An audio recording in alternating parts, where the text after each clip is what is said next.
What's up, y'all? This is your man, Deshaun BBN, and welcome back to another edition of the All Cats Everything and Then Some podcast. How y'all doing on this lovely Sunday, Super Bowl Sunday, I should say? I gotta say, I'm enjoying this warm weather. It's not like super warm to where I can go outside and wear shorts, but I like when I can go outside and wear short sleeves and some pants, like some jogger pants or just some regular blue jeans. I hate having to dress in layers. I hate having to wear gloves and all that stuff. I hate shoveling snow. Now, of course, I live in Kentucky, so we barely get snow. But anyways, seems like spring is coming early, and I, for one, am happy about that. But enough about the weather. On to this podcast. Now, before I preview the Super Bowl, I gotta talk about the game last night. After all, this is the All Cats Everything and Then Some podcast, so I gotta mention my Cats. Last night, we played against Auburn, two teams ranked in the top 25, and I gotta say, it was a shit show. Yeah, capital S-H-I-T, it was a stinking pile of shit, especially with the referees. Now, before I go on, I just want to say this. I didn't expect Kentucky to win every game this year.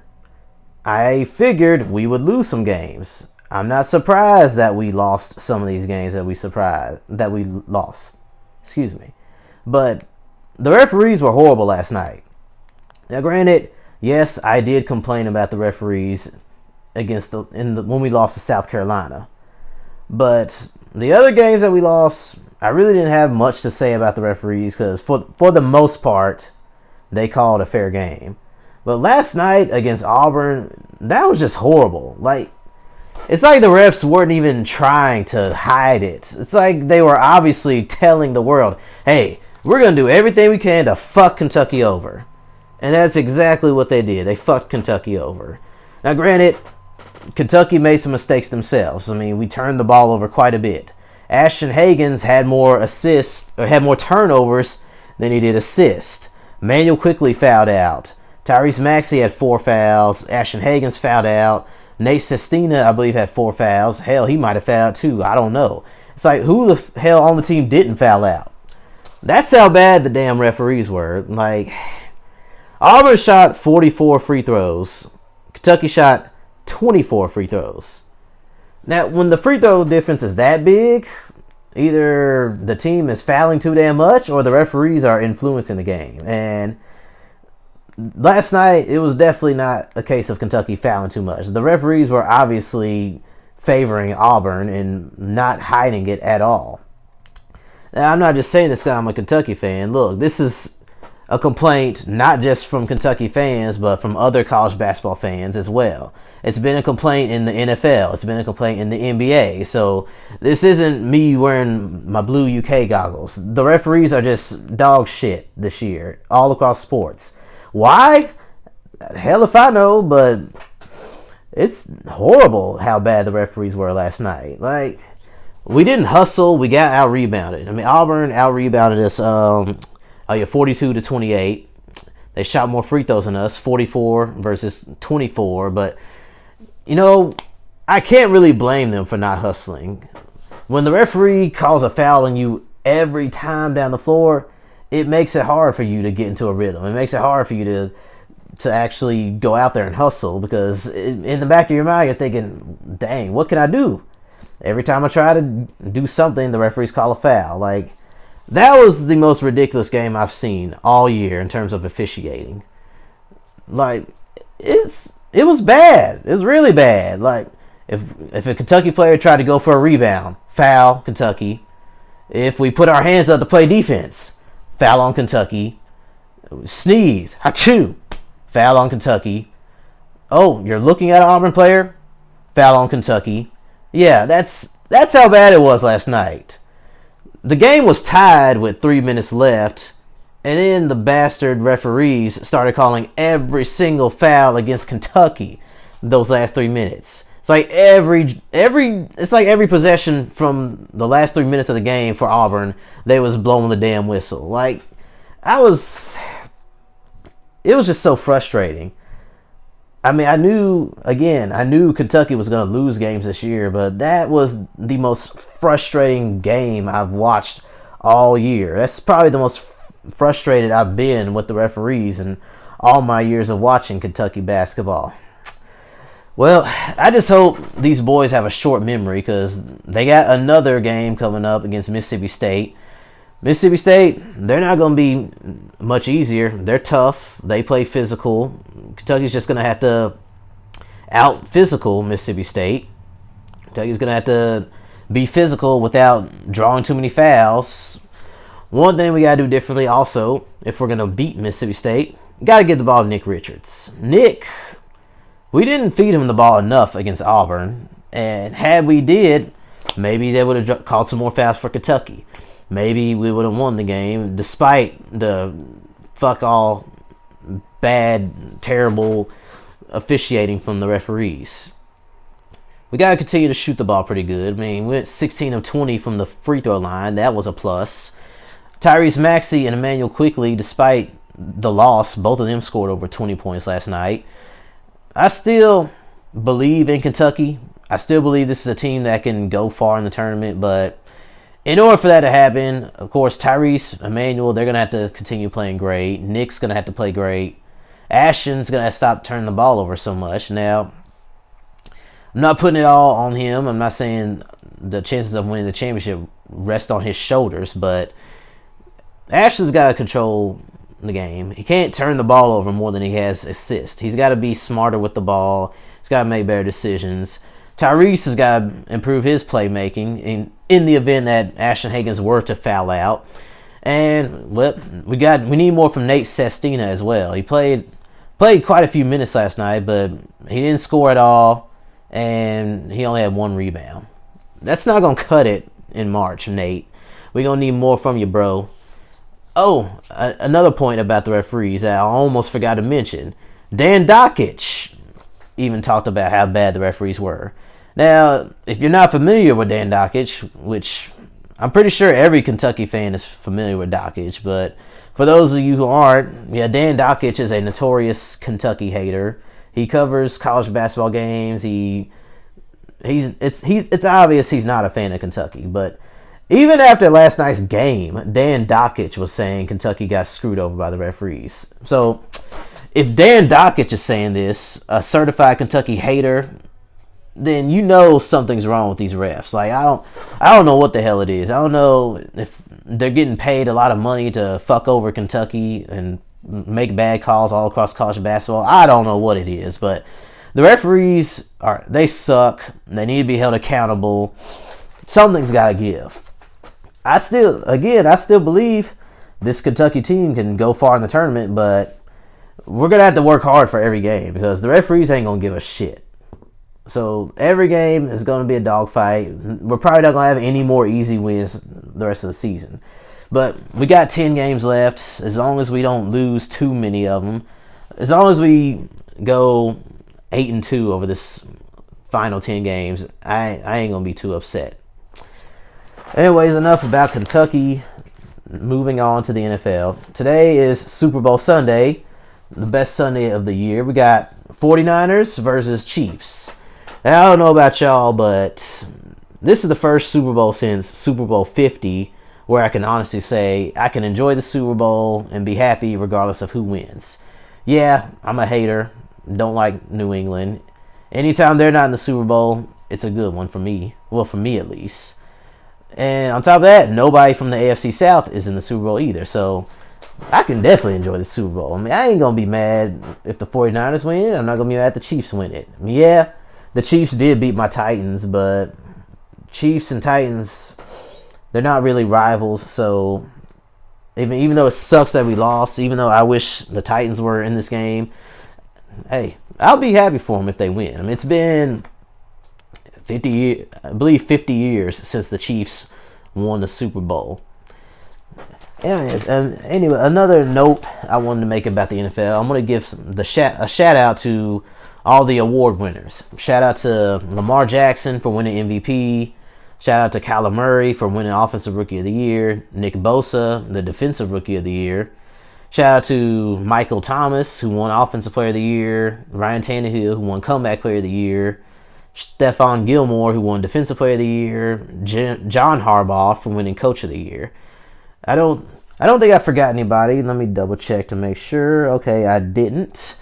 Now, for the most part, I'm happy. I have no problems with who won each reward. I mean, Lamar Jackson deserved MVP. He led Baltimore to the best record in the NFL. He led the league in touchdown passes. He provided a lot of it. He was nothing but excitement all year. And so who else would have been a better candidate for MVP besides Lamar Jackson? I didn't really have a problem with Stephon Gilmore winning Defensive Player of the Year. Didn't have an issue with Nick Bosa winning Defensive Rookie of the Year. I'm really happy for Ryan Tannehill winning Comeback Player of the Year. Tannehill, when the Titans traded for him, I really didn't expect Tannehill to do much for us. I mean, I was thinking, oh, Tannehill, he'll come in and play a few games for us in the event that Mariota gets hurt. But Mariota ended up getting benched. Tannehill becomes our starter. We go 7-3 in those games that Tannehill started, and we end up going to the AFC Championship game. Now, Tannehill, hopefully Tennessee will bring him back. Now, we don't need to spend too much money on Tannehill, though. My personal opinion, he's a good quarterback, but he's a short-term solution. He's not somebody who's a good long-term solution. He's not somebody that's going to be our franchise quarterback for the next 10 years. So while we're searching, waiting for the right quarterback, we do need to at least lock up Tannehill for another year or two. Now, there's a couple of award winners that I would have changed if I could. First one would be the Offensive Rookie of the Year. I would have gave it to Kyler Murray I would have gave it to A.J. Brown instead of Kyler Murray. Now, I'm not saying this because I'm a Titans fan, but A.J. Brown should have won Offensive Rookie of the Year. He's the first rookie receiver since Michael Thomas in 2016 to gain 1,000 yards in a season. Excuse me. I believe A.J. Brown had 3, maybe 4 touchdown catches that were 50-plus yards. He had 8 total. He was our best receiver, and he should have been a Pro Bowler as well, but he got snubbed from the Pro Bowl as well as from winning Offensive Rookie of the Year. Now, I mean, Kyler Murray had a good season, don't get me wrong, but quarterbacks get way too much glory. They get way too much praise. So every time the MVP is announced, it's almost always a quarterback. Almost every time somebody wins Offensive Rookie of the Year, it's a quarterback. Now, don't get me wrong, Lamar Jackson, yes, he deserved MVP, but why do quarterbacks always get MVP? Why do they always get Offensive Rookie of the Year? Why can't the running back win MVP? Why can't the receiver win MVP or Offensive Rookie of the Year? Hell, why can't a tight end win MVP? When's the last time a tight end won MVP or Offensive Player of the Year? Like, stop giving all the love to quarterbacks. That's all I'm saying. Now, Offensive Player of the Year, instead of Michael Thomas, I would have gave it to Christian McCaffrey. I mean, come on now. I mean, yes, Michael Thomas, he was the leading receiver in the NFL, but come on, man. Christian McCaffrey became the 3rd running back in NFL history to gain 1,000 yards rushing and 1,000 yards receiving in the same season. He was top 3, maybe top 5 in rushing yards. He was top 5 in rushing touchdowns. He had 100 receptions. 100, man. There's some receivers who didn't even get 100 receptions this year. Christian McCaffrey, yeah, the Panthers, they didn't make the playoffs. I understand that. But Christian McCaffrey should have been the Offensive Player of the Year. But, I mean, it's whatever. Shout out to all y'all who won the awards. I hope hope 2020 is even better for y'all as well. I also want to give a shout out to all the class of 2020 Pro Football Hall of Fame. Now, that class includes Troy Polamalu, Steve Hutchinson, Edgerrin James, Steve Atwater, and Isaac Bruce. It's a pretty good class, I must say. Troy Polamalu, I saw him all these years playing in Pittsburgh. He terrorized my Titans as well as other teams.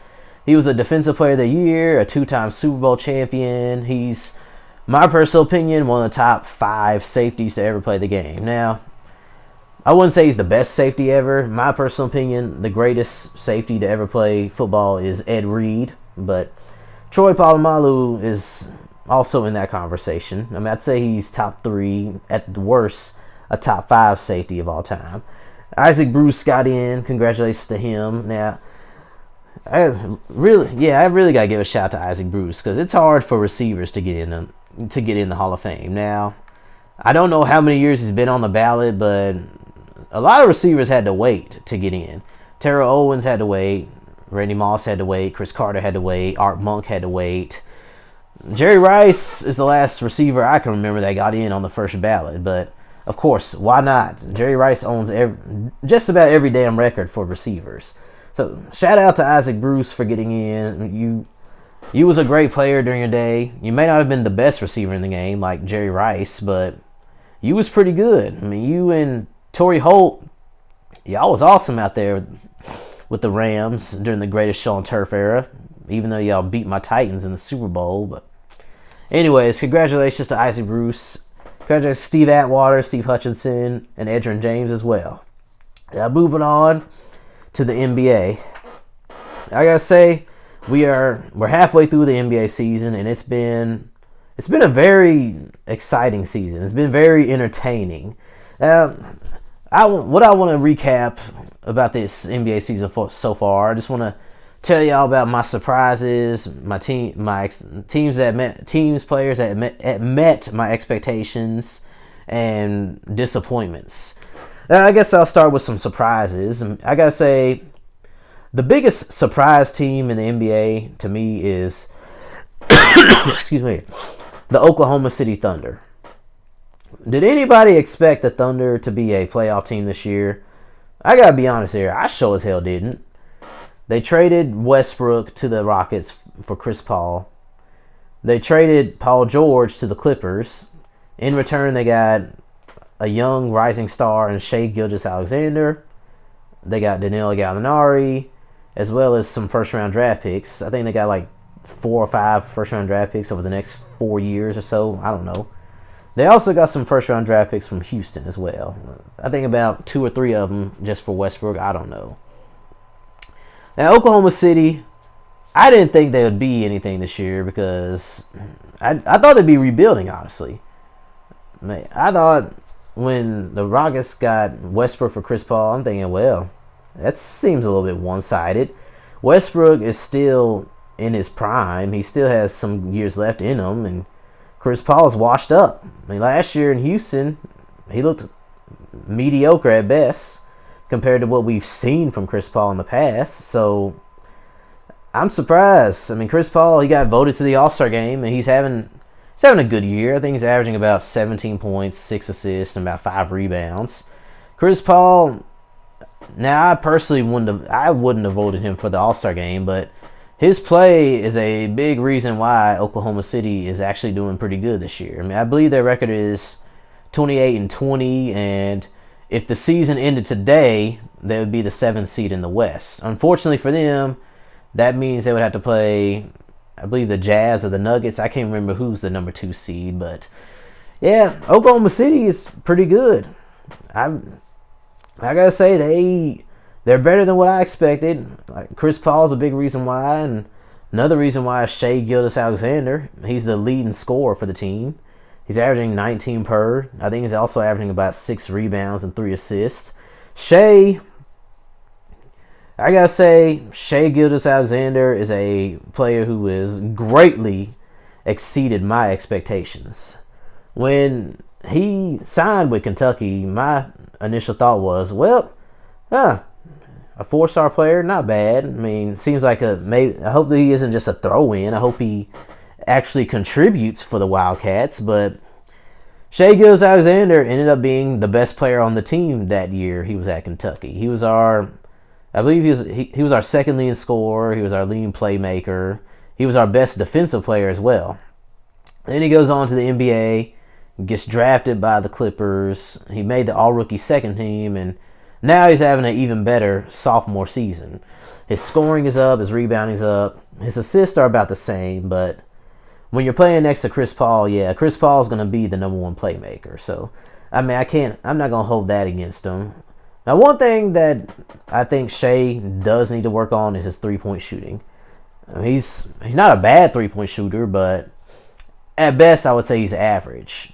If he can become a good three-point shooter, he'll be a star in the NBA for sure, because we know he can score. We know he can rebound well for a guard. He's a pretty good defender. Now he just needs to work on that shooting. Another team that surprised me is the Memphis Grizzlies. I figured Memphis would be a better team this year. I figured they would improve, but I didn't expect them to be this much better. I mean, Ja Morant, he's balling out there. He's a future all-star, maybe even a future superstar in the making. Ja Morant is a big reason why Memphis will be a playoff team. Now, right now, they sit at 8. They sit at the 8th seed. I believe their record is 24-24. They do have some teams that are still fighting to try to get that playoff spot. I mean, I believe the Spurs are like a few games behind them, and I believe New Orleans is also a few games behind them, and Sacramento maybe. So, yeah, it ain't going to be easy to hold on to that 8th spot, but as long as Ja keeps playing at a high level, I mean, Memphis should hold on. They should go on to get into the playoffs. But unfortunately for them, if they do hold on and get that 8th seed, they're going to have to play the Lakers in the first round. And I just don't see them beating the Lakers in a 7-game series. They might get one. They might be able to upset them and win one game, maybe even force a game 6, but they're not going to win the series against the Lakers. And another team that has really surprised me is the Miami Heat. Now, I figured Miami would be better this year since they added Jimmy Butler, but I didn't think they'd be one of the top 3 teams in the East. Now, they actually sit at number 4, but they're tied with the Celtics for the best record in the East at 33-15. The third best record in the East, excuse me. I guess the Celtics beat the Heat earlier this season, and that's why the Celtics are the 3 seed and Miami's the 4 seed, but Miami's pretty good. I thought at best they would be a 6 seed in the East, but here they are at number 4. They're playing great. I believe if Miami gets one more player, they could be a legitimate championship contender. Now, it doesn't have to be a superstar caliber player. Just a star caliber player who can play off of Jimmy Butler and Bam Adebayo, both of whom made the All-Star game this year. Miami, they got 2 All-Stars in Jimmy Butler, Bam Adebayo. They got some great young players in Kendrick Nunn and Tyler Hero and Duncan Robinson. They got a pretty good overall supporting cast. They're deep at just about every position. Miami, like I said, they just need that one more star player, and they could challenge the Bucks in the Eastern Conference. Now, some teams that have met expectations. Lakers, of course. Bron and AD, they are one of the best 1-2 punches in the NBA. They got the best record in the Western Conference at 37-11. They got the second best record in all the NBA. As long as AD and LeBron stay healthy, the Lakers should hang on and finish as the number 1 seed in the West. Now, in my last podcast, I did say I hope the Lakers win the championship this year for Kobe. Now, in order for that to happen, well, LeBron and AD are going to have to stay healthy, which so far this year, health hasn't been too much of an issue for the Lakers. And yes, AD and LeBron, they both have sat out some games due to injuries, but for the most part, they haven't had any really debilitating injuries. Health plus their bench. They're going to need their bench to step it up if they're going to win the championship. Now, some nights their bench actually does do good, but other nights they don't get much from their bench, and when they don't get much contributions from their bench, it makes it harder for the Lakers to win. Now, Kuzma, he goes out there and he scores about 15-20 points most nights, but besides Kuzma, they really don't have another scorer off the bench. Now, the NBA trade deadline is February 6th. Today's the 2nd, so if I'm the Lakers, I would be calling the Detroit Pistons to try to make a trade for Derrick Rose. I mean, he's averaging 18 points and 5 assists coming off the bench. You add Derrick Rose, not only will you have another scorer to help Kuzma, but you also got a playmaker for your second unit. If not Derrick Rose, maybe they should talk to Darren Collison, try to get him out of retirement. Collison can give them scoring off the bench. He's a great three-point shooter. I believe he's a 40% three-point shooter for his career. Plus, he's a pretty solid playmaker. Or, I don't know, try to contact the Kings again. There was a rumor floating around that the Kings and Lakers were discussing trade options, but the Lakers, I can't remember who the Kings were offering, but the Lakers said no thanks, we don't want him. But we would like Bogdanovic. Now, Bogdanovic would also be a good pickup for the Lakers. I mean, he can score, he's a good shooter, solid on the defensive end, he can create for himself as well as others. But I don't see the Kings giving up Bogdanovic. Speaking of Bogdan, I gotta say he is one of my favorite players to use on 2K. He got a nice handle, he got quick release, good shooter, solid on the defensive side of the ball as well. I'd be getting buckets with Bogdanovic. I'd be scoring 20 plus points sometimes with him. Another team that has met expectations, the Clippers, of course. Kawhi and Paul George, they've played great. I believe the Clippers are third in the Western Conference, and they're probably the only team in the West who could prevent the Lakers from winning the championship. They got the two superstars in Kawhi and Paul George. They're a great defensive team. George and Kawhi, they're both great defenders themselves. They got a good bench. I'd probably say the only thing the Clippers don't have is a good big man. Now, yeah, Montrezl Harrell, he's a power forward, but he's short. He's only about 6'7". He might be shorter than that. Harrell, he would struggle if he had to defend Anthony Davis the whole game, or if someone Anthony Davis' size or bigger. I mean, Zubac, yes, he's 7 feet tall, but he's just an okay defender. Harrell, good defender, but yeah, he's not gonna make life too hard for Anthony Davis. You know what I mean? He might slow him down a little bit, but he ain't gonna completely shut him down. The Bucks, they've also met expectations. I figured they would be one of the top teams in the East, and they got the best record in the NBA right now. I believe last year they finished with the best record in the NBA, and they ended up going to the Eastern Conference Finals, but they got beat in 7 to the Raptors. Now, luckily for them, they don't have to worry about Kawhi Leonard this year, but the Eastern Conference has gotten better, so it ain't going to be easy trying to win the East.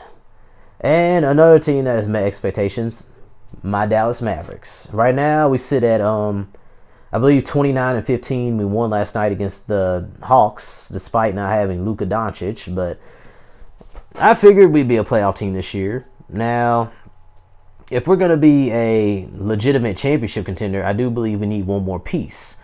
Luka, yeah, he's a future superstar in the making. He's a future MVP. Kristaps is a great sidekick. He just needs to be more consistent. I mean, some nights Kristaps Porzingis is great. Other nights he's mediocre. Like, I know he's better than that. He was voted to the All-Star game a couple of years ago when he played for the Knicks, but he couldn't play because he tore his ACL. Now, I don't know. Maybe Kristaps Porzingis is still shaking off rust or something, but if he can just play a little bit better than what he's doing right now, Dallas will be fine. Now, he did play great the other night against, I think it was, again, not the Hawks, but the game we played before the Hawks. I can't remember who it was, but we lost. But Kristaps did have 35 points and 13 rebounds. Oh, yes, it was against the Rockets. Against the Rockets, he had the 35 points, 13 rebounds. I think he had like 3 blocks. But in the end, we just fell short to the Rockets. But, yeah, I think, again, Dallas, give us a couple years and we'll be a legitimate championship contender. I just think Dallas needs one more piece. Now, who? I don't know. Maybe Dallas should try to trade for Robert Covington. He's a good 3-and-D player who could fit any offense. Great catch-and-shoot player, versatile defensive player, unselfish. He'd be a nice pickup for us. Or, I don't know, maybe during the offseason, Dallas signs Andre Drummond. Best rebounder of the game, pretty good defensive player, a beast in the paint. Like, he would be a perfect complement to Porzingis. I mean, he would be able to cover Porzingis and keep him from getting in foul trouble. He would erase a lot of the mistakes that we make on defense. He would be a great addition to Dallas. Now, Dallas, we did trade for Willie Cauley-Stein. I mean, he's good, but he's not Andre Drummond. I would like for Cauley-Stein to stick around with the Mavericks, but if he leaves, I mean, I can't blame him. And now, some disappointments. Now, I'd probably say the most disappointing team in the NBA is the Brooklyn Nets. I was going to say the Warriors, but can we really call the Warriors a disappointment? I mean, they're terrible. I think the record is 10-38, but they have had a lot of injuries. Klay Thompson is still out, recovering from his torn ACL. Stephen Curry broke his hand back in November. He's still out. Draymond Green's been in and out of the starting lineup. D'Angelo Russell's been in and out of the lineup. So, what can you do? Now, me personally, I think the Warriors are just tanking. I mean, I don't think Draymond Green and D'Lo were hurt in all those games that they sat out. But, I mean, if it gets them the number one pick, oh well, so be it. I mean, I'm not a fan of tanking, but if that's what you're going to do, then go for it, I guess. Brooklyn Nets, to me, is the most disappointing team in the NBA. Now, yes, they are a playoff team. If the season ended today, Brooklyn would be the 8th seed in the East. But Brooklyn is like, I think their record is 19-24, something like that. I thought Brooklyn would be better than this. I thought Brooklyn would be one of the top, at least, at the worst, I thought they'd be a 6th seed. I thought they'd get somewhere between the 4 and 6 seed. But here they are at the 8th seed, under 500, and they just, I just don't know what to think about them. Kyrie Irving, I gotta say, I was wrong about Kyrie. Now, when I say I was wrong about Kyrie, I mean that he's not a leader. See, I thought with a change of scenery, Kyrie Irving would become a better leader, a more mature player, but he's just not a leader. As an individual talent, yes, Kyrie Irving is great. But the NBA is a team league. It's not a one-on-one league. If it were a one-on-one league, yeah, I would pick Kyrie Irving to win the championship for the point guard position damn near every year. Because Kyrie Irving is a beast. He's got the best handles in the league. He's one of the best finishers in the league. He's a great shooter. He's just not a leader. That's his biggest flaw. On top of that, he's always injured. I mean, he missed most of the first half of the season due to a shoulder injury, I believe. And now he's hurt. Now he hurt his knee. Don't know how long he's going to be out. It's like, dude just can't catch a break. Maybe next year when Durant is healthy, Brooklyn will be a top 3, top 5 seed in the East. But, I mean, this year it's just, I don't know. Maybe they just hang it up, try again next year. Yes, if they hold on, they'll get to the playoffs, but they're not going to beat the Bucks in a 7-game series. They'll more than likely get swept. So, moving on from expectations, disappointments, and surprise teams, I just want to give a shout out to Tyler Hero. I want to give a shout out to PJ Washington, to Bam Adebayo, and to Anthony Davis.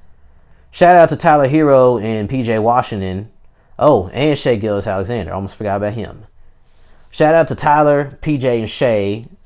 All 3 of them were selected for the Rising Stars Challenge.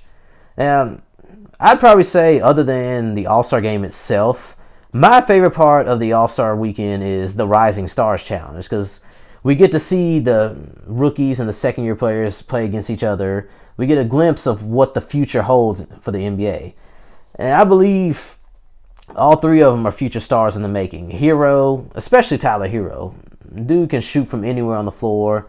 Great scorer, solid on the defensive end. He's going to be a great player going forward. I mean, so is Shai, so is PJ Washington, but I just think Tyler Hero will be the best of those 3. Shout out to Bam Adebayo and Anthony Davis for being voted to the All-Star game. For Anthony Davis, I believe this is his 7th, maybe 8th All-Star appearance. He's been in the All-Star game every year except for his rookie year, and this year is no different. For Bam Adebayo, this is his first trip to the All-Star game, and hopefully it won't be his last. AD, of course, I mean, you know he's having a great year. I think he's averaging 26 points and 10 rebounds, something like that. But Bam Adebayo, here's a guy who has improved every year that he's been in the league. And this year, he's just been awesome. He's averaging 17 points. He's averaging 10 rebounds. And I think he's averaging about 4, maybe 5 assists per game. He's had some triple-double games this year. He's playing great on offense, playing great on defense. Excuse me. Bam Adebayo, he's a baller. I mean, I kind of wish he was still at Kentucky because he'd be a junior. He'd be a senior right now, and he'd be killing the SEC right now. But, I mean, he really didn't need another year at Kentucky because obviously he's played great since he's been in the NBA. He's improved every year he's been in the NBA. He's balling. Now, I do want to make some predictions as well. My first prediction, Rookie of the Year. I think the Rookie of the Year winner is going to be Ja Morant. He's had a great season so far. He's second on the Grizzlies in scoring. He leads them in assists. He's got the Grizzlies as an 8 seed right now. I don't see anybody preventing Ja Morant from winning Rookie of the Year other than himself. Now, if Ja Morant has a horrible second half, Kendrick Nunn could possibly gain some ground on him and win Rookie of the Year. But if it ain't Ja, it'll definitely be Kendrick. I don't think it's going to be Zion unless Zion Williamson has one hell of a second half because he's already missed half the season. Now, granted, he's played great in the 4 games that he's played so far, but you got to do more. You got to do more than that. If you keep it up all season long, maybe you'll be I can't even say all season because he's already missed half the season. If Zion Williamson can keep this up for the second half of the season, he might be a finalist for Rookie of the Year, but he's not going to take Rookie of the Year from Ja Morant. I'm sorry. I don't care what your Duke fans have to say, but Ja Morant's winning Rookie of the Year.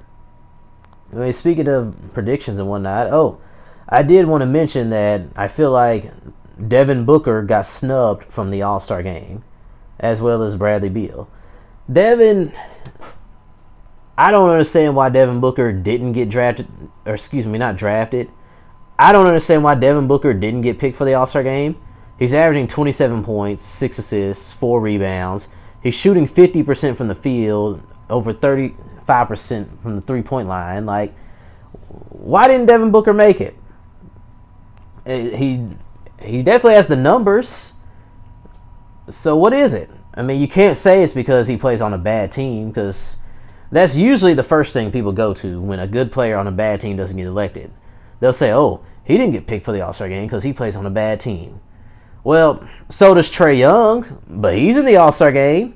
Look, I don't give a damn how many points Trae Young averages.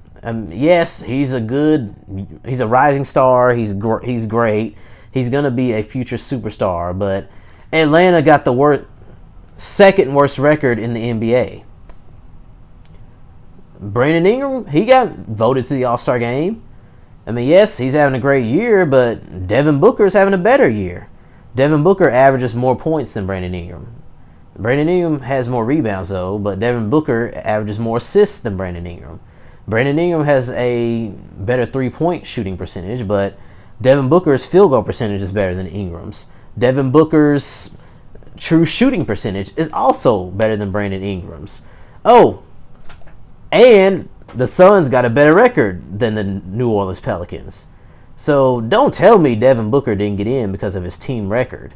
Devin Booker should have been an all-star over Brandon Ingram, if you ask me. But anyways, I'm not going to be too salty about it. Devin Booker will get his chance next year, hopefully. More predictions. Most improved player. Now, this one's kind of tough. I think there's 3 players who realistically could win most improved player. We'll actually make that 4. Shai Gilgeous-Alexander, Bam Adebayo, Brandon Ingram, and Fred VanVleet. Now, VanVleet is having a career year. I think he's averaging about 18 points per game, and he's a big reason why Toronto is number 2 in the Eastern Conference. Brandon Ingram is adding career highs in points, rebounds, and assists, but New Orleans sucks. Bam Adebayo is also averaging career highs in points, rebounds, and assists, and Miami is top 4 in the West. And Shai Gilgeous-Alexander, and this is his second season, he's averaging 19 per game, along with 7 rebounds and 3 assists. Any one of those 4 could win, but if I was to pick, I would say Bam Adebayo should win it. He's got the numbers. He plays on a great team. He's a big reason why Miami is playing so great. My prediction for MVP, I think it's going to be either LeBron or Giannis. Lakers got the best record in the West. Bucks got the best record in the East, as well as in the NBA. LeBron, as long as LeBron's healthy, the Lakers are a threat. The Lakers are going to be in a position to contend for the NBA Finals.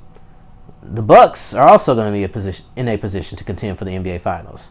We might just see Lakers and Bucks in the finals. I don't know, but MVP is going to come down to one of those 2 players, LeBron or Giannis. Now, I mean, if Damian Lillard can get Portland back in the playoff picture, maybe he might be a finalist for MVP. But I truly believe Giannis is either going to win MVP again this year, or LeBron is going to win his. I think this will be his 5th MVP, and he's 35 years old doing this. Anyways, y'all, hope y'all have a great Sunday. Enjoy the rest of y'all Sunday. Hope y'all enjoy the Super Bowl. Me personally, I really don't care who wins, but if I was a betting man, I'd put my money on the 49ers. I'm Deshaun, and I'm out. Y'all have a great rest of the day.